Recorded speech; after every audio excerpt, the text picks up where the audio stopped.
ॐ स्थापकाय च धर्मस्य सर्वधर्मस्वरूपिणे अवतारवरिष्ठाय रामकृष्णाय ते नमः।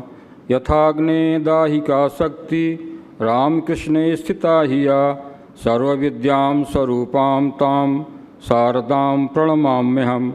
नमः श्रीयतिराजाय विवेकानन्दसूरये सच्चित्सुखस्वरूपाय स्वामिने तापहारिणे वन्दे बोधमयं नित्यं गुरुं शङ्कररूपिणं यमाश्रितो हि वक्रोऽपि चन्द्रः सर्वत्र वन्द्यते।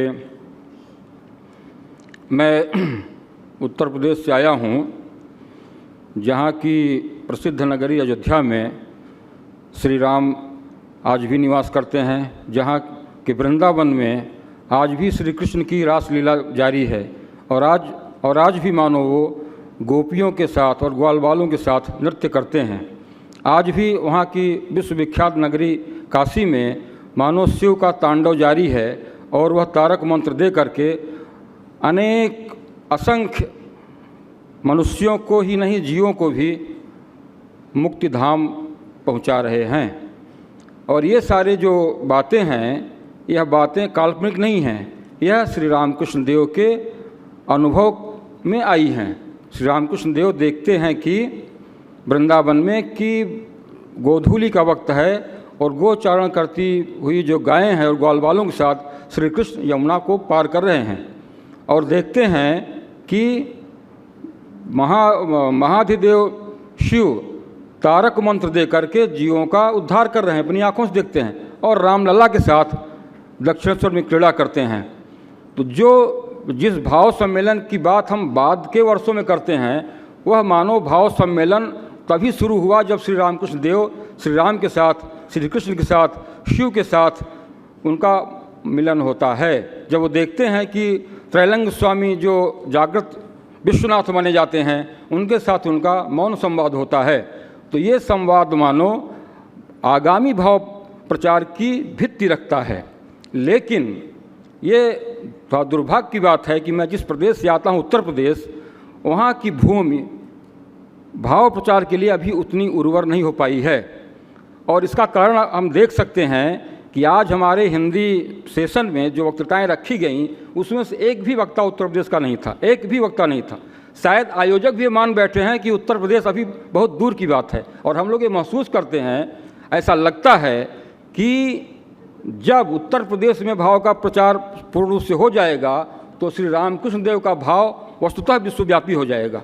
उत्तर प्रदेश हमारे लिए एक चुनौती है और इस चुनौती का सामना हम सभी को करना है। और हमारे जो आयोजक हैं, जो बेलूर मठ के पदाधिकारी हैं, उनको भी उत्तर प्रदेश पर, ये भारत का हृदय प्रदेश है, विशेष ध्यान देने की आवश्यकता है। मैं अपने विषय पर आते हुए, और ये इसलिए है कि ये श्री रामकृष्ण देव माँ शारदा की चरण रज वहाँ पड़ी है, इसलिए भी हमें उस प्रदेश पर विशेष ध्यान देने की आवश्यकता है। आज हमारा सौभाग्य था कि हमने हिंदी सेशन में जो वक्तव्य सुने वो बहुत ही प्रभावशाली थे। शायद जो उत्कृष्ट वक्तृताएँ हुई हैं जिनको हम लोगों ने सुना, उनमें से वे भी शामिल होंगी। बाद में जब आप लोग सुनेंगे उसको तो आप उसका अनुभव करेंगे। लिम्बडी से स्वामी गुणाश्रयानंद जी ने, जो वहाँ के सचिव हैं, रामकृष्ण मिशन लिम्बडी के जो सचिव हैं, उन्होंने सेवा केंद्रों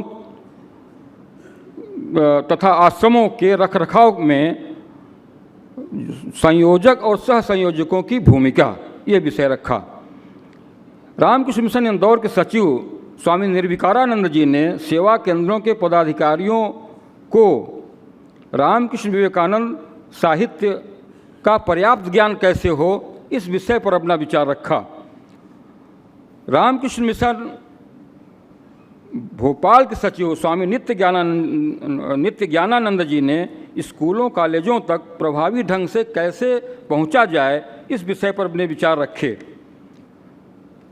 चौथे जो वक्ता थे वे स्वामी भावेशानंद जी, रामकृष्ण मिशन रांची, मोराबादी रांची के जो सचिव हैं, उन्होंने युवाओं को रामकृष्ण मिशन के प्रति आकर्षित करने के उपाय क्या हैं, ये इस विषय पर अपने विचार रखे। और पांचवें वक्ता स्वामी आत्मदीपानंद जी, जो रामकृष्ण मिशन पोरबंदर के सचिव हैं, उन्होंने सेवा केंद्र में आध्यात्मिक प्रवचन एवं पुस्तक विक्रय इस पर विचार रखा। डॉक्टर ओम प्रकाश वर्मा, अध्यक्ष विवेकानंद विद्यापीठ रायपुर ने समर्पित भक्तों की भावोपचार कार्यक्रम में क्या भूमिका है इस पर अपने विचार रखा। और श्री अर्जुन सिंह ने जो संयुक्त संयोजक हैं राजस्थान के, उन्होंने भाव प्रचार परिषदों के वार्षिक अर्धवार्षिक सम्मेलनों का क्या महत्व है इस पर विचार रखा। और आखिर में अध्यक्षीय भाषण हुआ, स्वामी सर्वभूतानंद जी ने अपने विचार रखे। तो एक कुल 8 वक्तृताएं हुईं और इन सारी जो वक्तृताओं का जो मूल था और जिस पर बहुत बल दिया गया वह यही रामकृष्ण भाव है। ये बारंबार बताया गया और स्वामी भूतेशानंद जी को उद्धृत करके भी बताया गया कि जो भाव के प्रचार के पहले भाव को जानना और उसका हृदयंगम करना जरूरी है।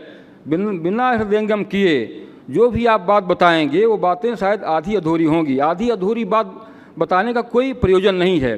प्रायः लोगों ने महसूस किया कि जो लोग हमारे भावोपचार परिषदों में कार्यरत हैं उनको साहित्य का सम्यक ज्ञान न होने की वजह से वे लोग सही बात तो बताना दूर है, कभी कभी गलत बातें भी बता देते हैं, जिससे जो किंवदंतियां हैं, जो प्रायः सामान्य आदमी जिनको जानता है, वो किंवदंतियां भी बहुत अधिकृत रूप में लोगों तक पहुंच जा रही हैं। और हम देखते हैं कि व्हाट्सएप पर जो तमाम ये मैसेजेज आते हैं वो इसका प्रमाण हैं।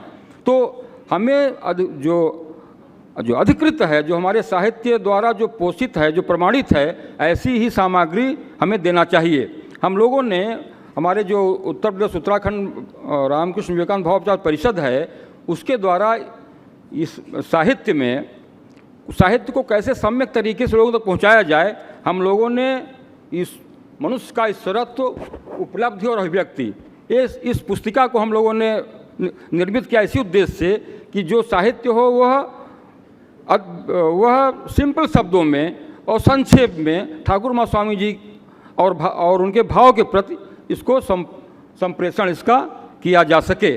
तो आखिर में मैं ये आपसे कहना चाहूँगा, और ये हमारे हीरा सिंह जी के पास उपलब्ध है, आप उसको ले सकते हैं, लेकिन जो सबसे महत्वपूर्ण बात स्वामी सर्वभूतानंद जी ने कही, उन्होंने एक प्रकार से सिनाप्सिस हमारे सामने रखी। जैसे मैंने कहा कि सभी वक्तृताएं बहुत अच्छी हुई, लेकिन सर्वभूतानंद जी ने एक सिनाप्सिस रखी। उन्होंने कहा कि हमारा जो मूल भाव है उसमें एक चीज़ है कि हम कन्वर्जन में विश्वास नहीं करते, हम जो जहाँ है उसको उसी रूप में ऊपर उठाना चाहते हैं, तो कोई कन्वर्जन की धारणा नहीं है। दूसरी बात उन्होंने कहा हम में सहिष्णुता होनी चाहिए, दूसरे के विचारों को हृदयंगम और एप्रिशिएट करने की भावना होनी चाहिए, और हमें ये दिव्य त्रयी के जीवन को ठीक से पढ़ना चाहिए। और चौथी बात उन्होंने कहा कि हमें लोगों को दीक्षा के लिए प्रोत्साहित करना चाहिए, क्योंकि अगर हमने पढ़ लिया तो कैसे जीवन में उसको रूपायित करेंगे, इसके लिए दीक्षा की बहुत आवश्यकता है। और उन्होंने कहा कि हमें श्री रामकृष्ण देव और उनके भावों का स्मरण और चिंतन करना चाहिए, क्योंकि हम प्रायः सुन करके भूल जाते हैं। इसलिए उन्होंने कहा जैसे पागुर गाय पागुर करती है, ऐसे हम जब अलग जाएं अपने कक्ष में तो उसके बारे में विचार करें। श्री रामकृष्ण देव को उद्धृत करते उन्होंने कहा कि वो माँ से और लक्ष्मी दीदी से कहते थे कि जो तुम लोगों ने यहाँ सुना उसको अपने कमरे में जाकर उस पर विचार करना। तो इस प्रकार यही निवेदन हम सभी से करेंगे कि हम लोग भाव को समझें और हृदयंगम करके उसका प्रचार भी करें। आप लोगों का बहुत बहुत धन्यवाद।